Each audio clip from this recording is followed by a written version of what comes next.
చంద్రబాబు నాయుడు గారు ప్రతిరోజు హౌస్కి వచ్చాడు, ప్రతిరోజు హౌస్ నిలబడ్డాడు, సింగిల్ గా నిలబడ్డాడు, సింహంగా గుర్తుపెట్టాడు, సింగిల్ గా నిలబడ్డాడు, పోరాడాడు.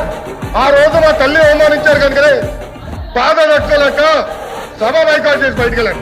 కానీ ఎమ్మెల్యేలు ఉన్నారు, ఇక్కడ నిమ్మల రామారెడ్డి గారు వెళ్ళారు, స్వామి గారు ఉన్నారు, ఇతర గొట్టపల్లి రవి గారు వెళ్ళారు.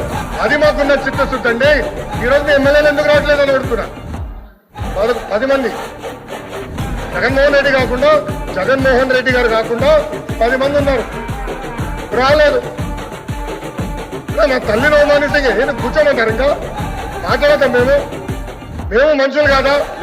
సొంత తల్లి అవమానించారు సార్ ఆ రోజు.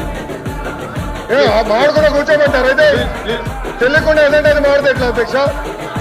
ఎందుకు ఆ రోజు బైకాట్ చేస్తారో మాకు తెలుసు. నేను అక్కడే కూర్చోండి.